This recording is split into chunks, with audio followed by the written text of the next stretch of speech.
Hal pertama yang akan kita bahas adalah latar belakang terciptanya ide bisnis ini. Nah, teman-teman, pandemi COVID-19 saat ini telah mengubah konsep tatanan masyarakat global. Nah, anjuran pemerintah untuk tetap di rumah, menjaga jarak, memakai masker, telah menjadi konsep awal bagi masyarakat untuk beraktivitas.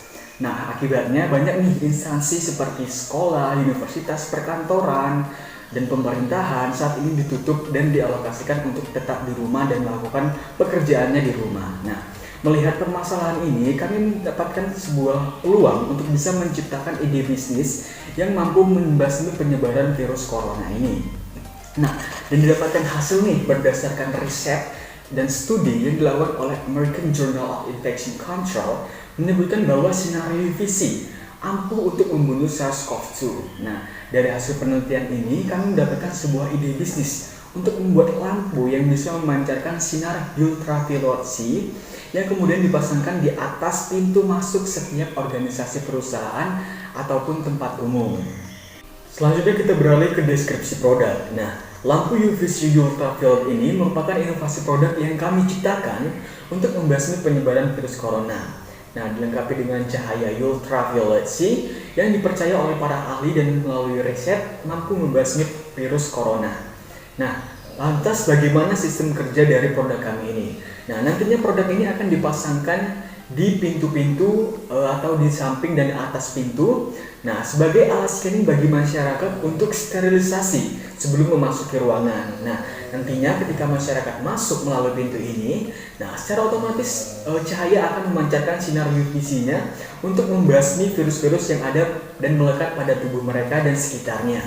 Nah, dengan harapan melalui produk kami ini, para instansi, organisasi seperti sekolah, universitas, dan juga perkantoran bisa melakukan aktivitas secara normal seperti biasanya. Selanjutnya kita beralih ke bisnis model kanvas. Nah, sebelum itu kita harus tahu dulu nih, apa sih bisnis model kanvas itu? Nah, jadi bisnis model kanvas merupakan suatu tools untuk menyusun strategi bisnis ke dalam visual yang sederhana dan mudah dipahami. Nah, pada BMC ini kita mengubah konsep bisnis yang menjadi rumit menjadi sederhana yang ditampilkan pada satu lembar kanvas berisi rencana bisnis tentang 9 elemen atau blok. Nah, yang pertama kita mulai dengan customer segment. Nah, pada customer segment ini kita lihat siapa sih target market dari produk kita, siapa calon konsumennya dan bagaimana karakteristiknya. Nah, untuk produk bisnis kami yakni UVC lamps ini, target market dari bisnis kami adalah rumah tangga menengah ke atas, instansi pemerintahan, instansi pendidikan, dan perusahaan perkantoran. Nah, kenapa kami memilih sektor ini? Karena kami melihat bahwa produk kami yang kami tawarkan ini memiliki harga yang cukup mahal. Nah, kemudian kita beralih ke value proposition. Nah, di value proposition ini terdiri dari diferensiasi produk. Nah, apa yang menjadi keunggulan produk? Solusi apa yang ditawarkan ke calon konsumen? Nah, pada bisnis kami ini, value yang ingin kami sampaikan adalah produk bisnis kami mampu membunuh virus corona dengan keakuratan di atas 90%. Aman bagi tubuh, tidak menimbulkan polusi, dan praktis efisien. Selain itu, jangkauan kuantitas produk ini cukup besar dan tidak memerlukan waktu yang lama saat menggunakan. Nah, selanjutnya kita beralih ke channel. Nah, di channel ini menggambarkan bagaimana cara value atau produk bisa sampai ke tangan konsumen. Bagaimana sebuah perusahaan bisa berkomunikasi dengan segmen pelanggannya dari jangkauan yang mereka harapkan. Nah, di bisnis kami, channel yang kami gunakan adalah melalui penjualan langsung, sosial media, website, dan juga e-commerce. Nah, dengan memanfaatkan teknologi ini, penjualan secara offline dan online kami harap produk kami dapat terjual secara maksimal. Nah, kemudian ada customer relationship. Nah, di sini berisi bagaimana sih cara berinteraksi untuk mendapatkan loyalitas konsumen. Nah, untuk produk bisnis kami, cara kami untuk mendapatkan loyalitas adalah melalui customer service yang bisa dihubungi. Kemudian ada admin sosial media jika para pelanggan ingin bertanya-tanya seputar produk kami, dan diskon penjualan untuk setiap pembelian di produk-produk tertentu dan juga dengan kapasitas ataupun di hari-hari tertentu. Selanjutnya kita beralih ke revenue stream. Nah, di revenue stream ini berisi bagaimana cara menghasilkan omset dan keuntungan dari awal value yang ditawarkan. Nah, pada produk bisnis kami, revenue didapatkan dari penjualan produk per paket. Jadi setiap kali menjual produk, kami akan mengambil keuntungan dari itu. Kemudian untuk awal berdiri bisnis kami akan mendapatkan suntikan dana dari investor untuk mengembangkan produk, dan kami juga menjalin kerjasama dengan pemerintah untuk mengurangi penyebaran virus corona. Nah, selanjutnya ada key resource. Nah, di key resource ini berisi apa saja sumber daya yang mendukung produktivitas pada bisnis kita. Nah, sumber daya pada produk bisnis kami ada sumber daya manusia, sumber daya fisik, sumber daya finansial, dan sumber daya intelektual. Nah, kemudian yang ketujuh ada key activities. Nah, aktivitas kunci apa saja yang dilakukan untuk menghasilkan produk atau value proposition yang berkualitas. Nah, adapun key activities yang kami lakukan adalah proses produksi, kemudian ada research dan pengembangan produk, kemudian ada pengemasan, pemasaran, promosi produk. Hal ini kami lakukan untuk bisa menciptakan dan memaksimalkan penjualan ataupun aktivitas dari produk-produk kami. Nah, kemudian ada key partner. Siapa saja partner yang mendukung organisasi agar selalu kompetitif?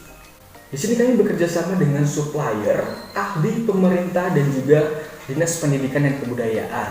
Nah, melalui kerjasama ini, kami harap bisa memaksimalkan produktivitas dan penjualan. Nah, kemudian ada cost structure. Di cost structure ini menjelaskan apa saja biaya atau pengeluaran yang harus dikeluarkan untuk menjalankan ide bisnis. Nah, adapun cost structure yang ada pada bisnis kami adalah untuk membayar gaji karyawan, membeli bahan baku, alat-alat, melakukan produktivitas, melakukan promosi, untuk pembayaran distribusi, dan melakukan pemeliharaan atau maintenance pada setiap alat-alat yang kami gunakan. Kemudian ada pattern. Bisnis model pattern dari ide bisnis kami ini adalah manufacture. Nah, dalam bisnis model ini, pelaku bisnis membuat produk untuk menjualnya dan mendapatkan laba. Nah, jenis pattern ini biasanya diidentifikasi dengan adanya produktivitas menggunakan mesin saat membuat produk. Nah, begitu pula dengan produk kami. Dalam proses pembuatannya, kami memerlukan mesin untuk bisa menciptakan produk UVC kami ini. Selain itu, kami juga melakukan penjualan untuk bisa mendapatkan laba dari produk kami. Nah, untuk yang selanjutnya, saya akan membahas identifikasi masalah dan implementasi konsep etika dan sosial untuk membuat model bisnis. Yang pertama yaitu ada isu-isu etika dan sosial dalam bisnis UVC antivirus lab ini. Yang pertama yaitu ada isu membajakan hak kekayaan intelektual. Seperti yang sudah ditulis di awal, bahwa ide bisnis kami ini merupakan ide inovasi pengembangan dari disinfektan. Nah, isu ini bisa saja terjadi jikalau kami memang lalai dalam menjalankan bisnis ini maupun ketika pesaing tidak terima oleh inovasi yang kami berikan. Tetapi tenang saja, karena kami telah melakukan berbagai upaya konkret untuk tidak melanggar isu ini, yaitu dengan cara menciptakan inovasi sesuai dengan pemikiran kami pribadi, serta meningkatkan inovasi mengenai produk kami ini di semua platform yang kami gunakan, agar konsumen dapat mendapatkan pengertian dari produk yang cukup jelas. Untuk yang kedua, yaitu ada isu korupsi. Nah, sekarang ini aktivitas suap menyuap semakin merebak di mana-mana, dan pihak atas yang selalu diuntungkan. Tindakan suap menyuap ini tentunya menjadi masalah terbesar dalam etika bisnis. Nah, hal ini dikarenakan karena adanya pihak-pihak yang dirugikan. Adapun pihak-pihak yang dirugikan tersebut yaitu sebagai berikut. Yang pertama, persaingan bisnis menjadi tidak sehat. Sebab dengan adanya tindakan suap menyuap, kondisi ketidakpastian pasar akan semakin meningkat, dan dalam hal ini, tindakan suap menyuap seharusnya dapat dimusnahkan. Sebab keberhasilan dari suatu bisnis tidak akan ditentukan dari seberapa kuat orang menyuap, tetapi seberapa sanggup orang menyisihkan biaya suap tersebut. Lalu yang kedua, korupsi ini mengakibatkan biaya ekonomi menjadi tinggi.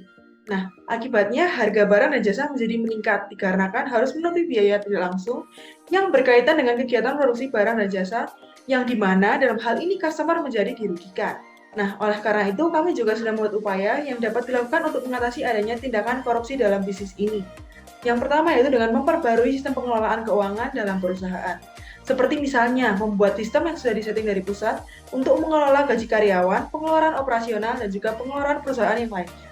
Yang kedua, yaitu membuat perjanjian tertulis di perusahaan bahwa barang siapa melakukan tindak korupsi, maka akan dikenakan pasal tanpa melihat jabatan dari orang yang melakukan tindak korupsi tersebut. Hal ini bertujuan agar memberikan rasa segan kepada seluruh pekerja perusahaan dan juga memberikan efek jera kepada pelaku. Lalu untuk isu yang terakhir, yaitu ada isu pemalsuan atau pembajakan hak cipta. Karena seperti yang sudah kita tahu, divisi antivirus lem ini merupakan sebuah inovasi yang baru yang kami buat dari nol dan belum ada di pasaran. Maka sebab itu, inovasi bisnis ini sangat rawan dan bisa saja dipalsukan oleh perusahaan lain. Di negara Indonesia ini, hak cipta yang berlaku diatur oleh Undang-Undang Dasar, atau dengan kata lain, Undang-Undang Hak Cipta di Indonesia adalah kerangka hukum yang menyemangati para pengusaha untuk menjalankan bisnis Indonesia dengan menyediakan perlindungan hukum atas aset-aset pemilikan yang tidak terlihat dari suatu organisasi atau individu. Nah, oleh karena itu, sangat penting bagi pemilik usaha untuk memahami Undang-Undang Hak Cipta di Indonesia. Hal ini bertujuan agar pemilik usaha dapat membuat nyali para pesaing ciut saat ingin mencuri hasil karya dan meraup keuntungan dari tindak korupsi tersebut. Untuk bab yang selanjutnya, saya akan menjelaskan analisis tantangan internal dan komplektivitas untuk melihat model bisnis. Nah, adapun analisis yang kami lakukan yaitu berupa SWOT dari UVC antivirus lem ini. Untuk poin yang pertama yaitu strength. Nah, produk yang kami ciptakan ini merupakan produk inovasi terbaru dan menggunakan teknologi tercanggih. Lalu kami juga mempunyai sumber daya internal yang baik. Dalam artian, bisnis kami ini bersifat online yang tidak dibatasi jangkauan wilayah customer. Lalu, produk kami ini juga dapat dikembangkan lagi serta adaptif terhadap perkembangan zaman. Lalu untuk poin yang kedua yaitu weakness. Karena bisnis kami ini belum mempunyai cabang, sehingga pendistribusian harus dilakukan dari kantor pusat, yaitu dari Kota Malang. Lalu sumber daya utama kami ini dapat diteruk oleh pesaing. Serta kami juga sulit memprediksi pendapatan, karena bisnis kami ini dapat dikatakan pemula atau startup. Lalu untuk poin yang ketiga yaitu opportunities. Adapun dalam opportunities ini, yang pertama yaitu pelanggan memiliki loyalitas tinggi terhadap produk kami. Lalu yang kedua, banyaknya permintaan pelanggan sehingga mengharuskan UVC ini membuka cabang di kota besar. Dan yang ketiga, yaitu kesempatan untuk menarik perhatian konsumen yang belum terlaksana dilakukan oleh kompetitor sebelumnya. Dan untuk poin yang terakhir, yaitu threats. Yang pertama, yaitu ada tingginya tingkat persaingan pada usaha sejenis. Lalu yang kedua, banyaknya pesaing yang meniru produk kami. Dan yang terakhir, penurunan ekonomi sewaktu-waktu yang dapat membuat konsumen mengurangi pengeluarannya. Selanjutnya, saya akan menjelaskan mengenai bab 6 untuk mengembangkan rencana strategi untuk bisnis berkelanjutan. Pada poin 6.1, Blue Ocean Strategi (IRRC) Framework, kami akan menghilangkan kaca sebagai lapisan terluar supaya tidak berbahaya.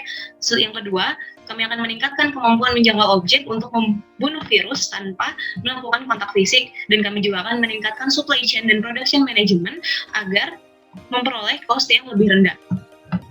Kami akan mengurangi harga yang relatif mahal serta beban dan massa produk supaya lebih ringan untuk ukuran portable dan tidak berbahaya. Terakhir, kami akan menciptakan produk lampu UVC yang berbeda, yaitu untuk kebutuhan benda mati, serta menciptakan produk lampu UVC yang memiliki portability. Pada poin 6.1.2, kami akan melakukan competitor analysis. Karena kami bersaing di dalam pasar Blue Ocean, maka untuk mengidentifikasi kompetitor, kami lebih mengutamakan untuk melihat perbandingan kinerja perusahaan dengan kompetitor indirect dan juga ancaman imitasi ataupun substitusi produk. Namun, kami juga akan tetap melihat kompetitor berdasarkan market share, keunggulan dan kelemahan, serta peluang dan ancaman dari kompetitor. Oleh karena itu, kami akan melakukan analisis kompetitor berdasarkan teori Porter's 5 Doors Competitor Analysis.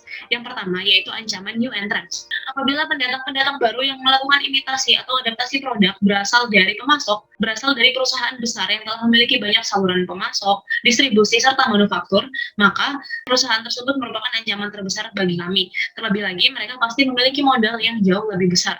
Yang kedua, yaitu kekuatan tawar-menawar dengan supplier. Kami berencana melakukan produksi secara massal, sehingga kami juga memiliki kekuatan yang besar untuk memimpin pasar, terutama untuk mendominasi penawaran kepada supplier. Kami juga dapat meningkatkan hubungan dengan supplier dengan cara mengajukan kerjasama sebagai mitra jangka panjang atau justru memberdayakan mereka sebagai supplier tetap. Yang ketiga yaitu kemampuan tawar-menawar terhadap buyer.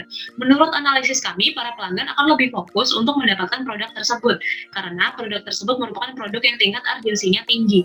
Ketika pasar produk kami mulai melemah, baru kami akan melakukan inovasi dengan menciptakan versi light atau produk yang lebih murah sehingga dapat menjangkau seluruh kalangan. Yang keempat yaitu hambatan akibat produk substitusi. Karena sejauh ini belum ada produk yang memiliki fungsi yang sama, sehingga kami tidak memiliki ancaman terhadap produk substitusi. Namun, apabila nantinya terdapat produk inovasi yang dapat menghilangkan kuman tanpa sentuhan langsung, maka produk tersebut merupakan ancaman baru bagi produk kami. Yang kelima yaitu persaingan secara industri. Kami sebagai market leader lebih bebas untuk fokus dan melakukan terobosan baru dalam rangka mempertahankan situasi Blue Ocean, sehingga kami tidak memiliki kompetitor di dalam industri. Poin selanjutnya, kami akan mengidentifikasi dan mengurangi resiko ketidakpastian bisnis dengan melakukan testing. Yang pertama yaitu adalah run test. Supaya testing dapat menjangkau lebih banyak segmentasi, uji coba dilakukan secara daring melalui live eksperimen. Kemudian para viewers dapat memberikan review baik berupa polling, vote, maupun ulasan di dalam question atau comment section sesuai dengan platform live streaming. Bisa melalui YouTube, Instagram, TikTok, ataupun website perusahaan. Yang kedua yaitu test card.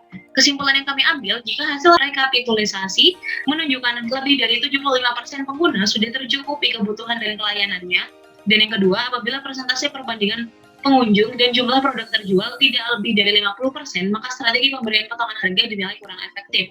Yang ketiga, apabila saluran distribusi dari penjualan di luar channel distribution saat ini memiliki persentase permintaan di atas 50%, maka saluran distribusi dari bisnis model kami masih perlu diperluas. Yang ketiga adalah tes prioritas.